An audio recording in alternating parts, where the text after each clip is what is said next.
Okay, in this video we're going to be discussing program exit status codes.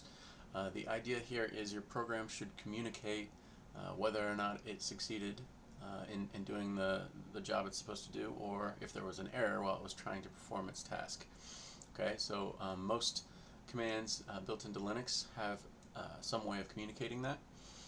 So if we look at, for example, the copy command, the copy command takes multiple arguments. It takes a source, that's the file that we want to copy, and then a destination, and that's where we want it to end up, a new file to end up with the same data.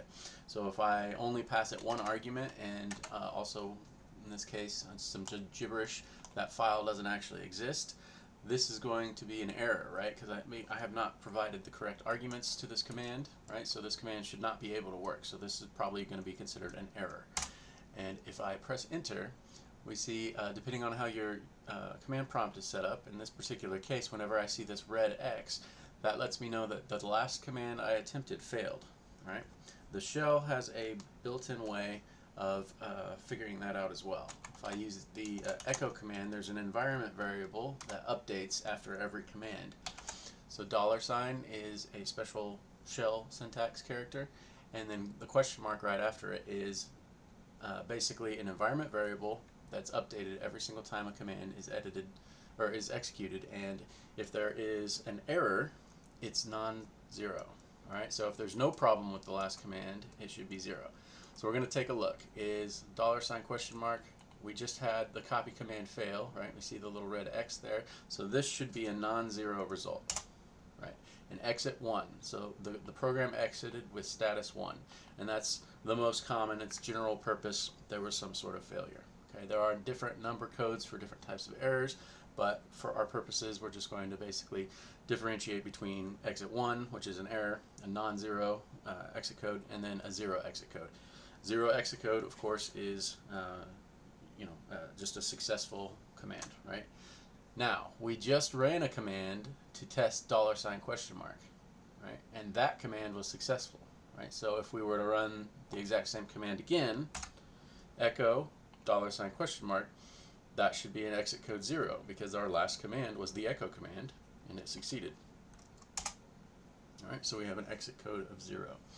So we can do the exact same thing. We can mimic that in shell scripting or in Python programming. So let's do that real quick. We're going to open up the Atom text editor. I'm going to make a new file, and I'm going to call this one exit0.py,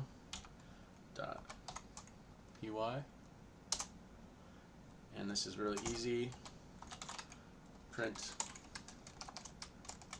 exit 0, and then I use the built-in function exit, and I pass in the status code that I want to exit with. So exit 0. And save this program, and then we can run this. Python 3 exit 0.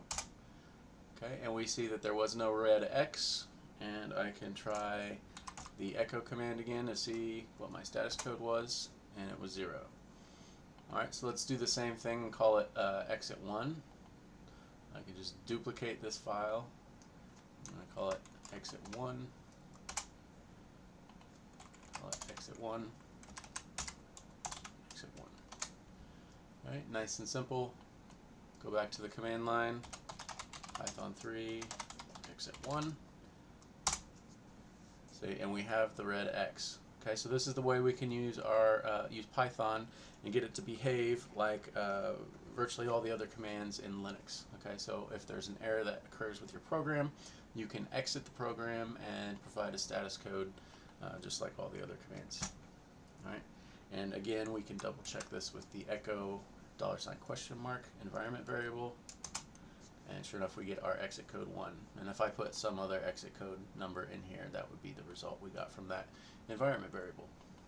Okay, so that is exit codes, and it allows you to tell the system whether or not your program encountered an error during its execution.